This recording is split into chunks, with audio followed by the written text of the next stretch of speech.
At the conclusion of this week's Parsha, the Torah tells us, "V'lo zachar Sarah mashkim es Yosef vayishkacheyu." The Sarah mashkim that had been in prison and who confided his dream to Yosef, and Yosef successfully interpreted the dream in a positive way. And Yosef had said to him, when you get out, remember me. I remember that I helped you, which is a typical human thought. If I do you a favor and I need your favor, so please remember me. So the Medrash, Rashi quotes it, the Medrash criticizes Yosef for that he should not have put his trust in human beings. But it's very difficult for us to understand why not. I mean, he has to do what we call hishtadlut, he has to try. And this is a legitimate way of trying to extricate himself from his situation. So many of the Meforshim say that what is meant here is that even if one tries with human beings, you should never rely on human beings. Because the nature of human beings is not necessarily to remember, to pay back, to reflect, to think of others. And therefore, by placing, so to speak, his whole trust in the Sarah Mashkim, that he would remember him to Paro, so that he made a mistake. However, in the Chumash we find that that's exactly what happened.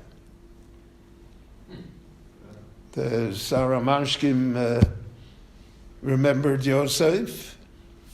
It was for his own personal benefit, because he saw that Paro was very disturbed that he did not have an interpretation to his dreams, and that Paro rejected all sorts of interpretations that were given to him. And so he said, I have to admit the errors that I made. And he says that there was a Jew there in jail with us, and he's a very good interpreter of dreams, and maybe he can help you. So that, so to speak, that hishtadlus helped, because that's how he comes to stand before the Pharaoh and to interpret his dreams and to give him suggestions, and gets appointed to be the viceroy of Egypt. But in the Posuk, Yishkach Sarah Mashkim, Lo Zochar Sarah Mashkim, he didn't remember. So Lo Zochar is a human trait. We don't remember everything. But Vayishkacheyu is that he purposely sublimated the memory of Yosef. He purposely put it out of his mind. As we all know, there are many incidents in life that we do not want to remember. And therefore, we have the ability to sublimate it, to put it in the back of our mind, not doesn't come forward. We don't think of it. So that takes a conscious or subconscious will, at least. So Vayishkacheyu is an act that he did something to make him forget Yosef. Lo Zochar, he didn't remember. No, that's human. We don't remember. There's a lot of things that we don't remember. And so therefore the Torah emphasizes this contrast Now, we will find later in the Chumash that Yosef himself is guilty, so to speak, of sublimation. Yosef calls his oldest son Menashe. Ki nashani Elohim esoni eskol beis avi. The Rabbanu Shalom has erased the past for me. That's what he says. And all the troubles that I had, and my father's house, forget it. So that itself, Yosef is, so to speak, guilty of the same sublimation that we find by the Sarah Mashkin. Now, it's understandable why Yosef would not want to remember, because it's too painful. He has to remember his brothers, he has to remember everything. So he puts it out of his mind. And that's why it says in the Chumash that when the brothers came, it says, Vayizkor lahem es chalamosov. All of a sudden he remembered now.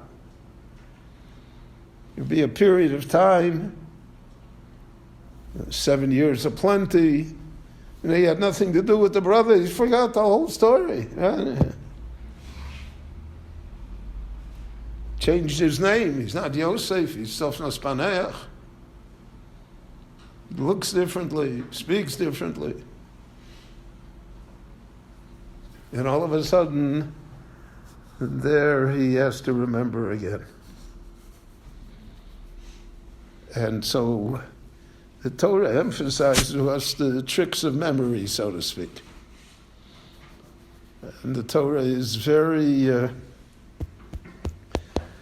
it's very strong in remembering things. So, for instance, we have sheish schiros that we say every day after davening. So one of them is Shabbos. You have to remember Shabbos. It's not enough to experience it, you have to remember it. The Ramban says that's why it's a mitzvah in the Torah to say during the week, Ayom Yom Chamishi B'Shabbos. You have to remember the Shabbos. And Thursday you have to remember Shabbos. Because memory really controls us.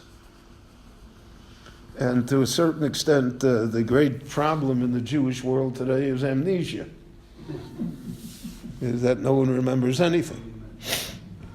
No one remembers anything.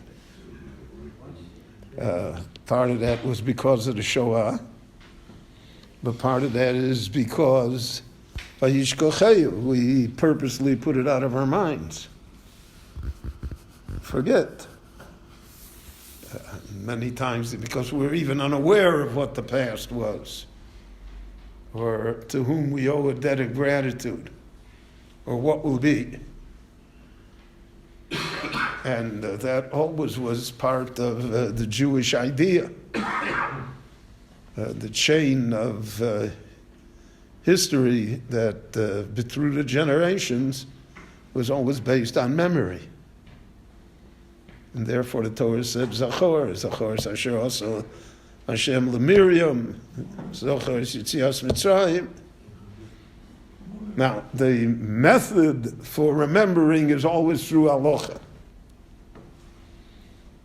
Events that are not marked with halacha, eventually, there's no memory of them. We see it here in Israel. Great things happen to us, and the people have forgotten, or unaware. You don't know. Because of the fact that it was not codified in any halachic way. So we can remember the Churban Bayesheni because of the fact that there is halacha. What to do, how to do it, etc., etc. But you can't remember, and I always say this is part of the problem of dealing with the Shoah, is that we don't know how to deal with it. And if you don't know how to deal with it, then you forget it. And for a lot of the Jewish people today, it's a forgotten subject. It's certainly one not to be raised. And you have to apologize for raising it. And the same thing is regarding Eretz Yisrael and the state of Israel. Don't remember. You take a poll in the street, who remembers the 1967 war? So those of us who lived through it, we remember it, right? But our children, our grandchildren, our great-grandchildren, they don't know what, they're not aware. And so that's vayishkocheyu. And when it comes to vayishkocheyu, so shikha is our enemy. It always was, and it always remains so. And so the mitzvahs and everything in the Torah came to help us avoid shikha, to help us avoid the fact that if we forget, then tragedy looms always on the horizon. So this, there's a story that the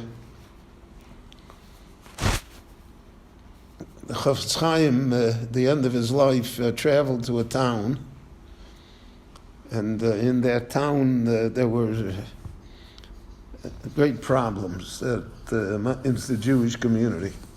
You should know that Europe at the end was not a good place for Jews in any respect. And the fact that people fantasize about it and they say it was like home on the range. It's not true. Anyway, so I heard this story from my father-in-law.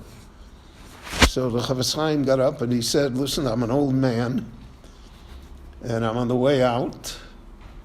So he said, I'm going to meet your grandparents. What regards should I give them? So he said, so the whole audience burst into tears. They all wept. But there's a generation where you can't even say that because they have no relationship to that either. So that's the vayishkocheyu. And the Torah dwells upon it. The Torah is very strong about it. So we condemn the Shar HaMashkim, even though what he did was good. And we justify Yosef, even though what he did was not so good. But the truth of the matter is there's a great parallelism between them. And the parallelism lies in forgetting and not remembering. And we all know that one of the terrible things in life is not remembering. So therefore the Torah put an emphasis to it. It's not enough for lo zochar, but it was vayishkocheyu. He sublimated it. He forced his memory not to remember. And that happened, so then that really is a sad thing. And for Yosef, it led to another 2 years in jail. But it always has consequences as to what happens. Rabbi Chananya ben Akash Omer Ratza Kodesh Baruch Hu L'Zakos Es Yisrael L'Fichot Hirbo Lahem Torah Mitzvot Shenemar Adonai Chafetz Zaman Tzidko Yagdil Torah V'Yadir. Yisrael, Yisrael, Shemei Rabbi,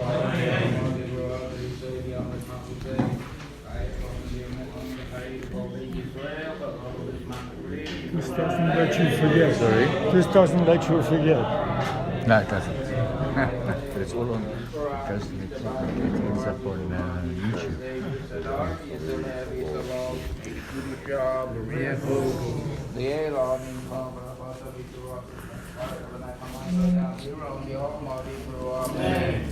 Al Yisrael, Al Rabbanan, Al Tamidei, Al Kol Tamidei, Tamidei,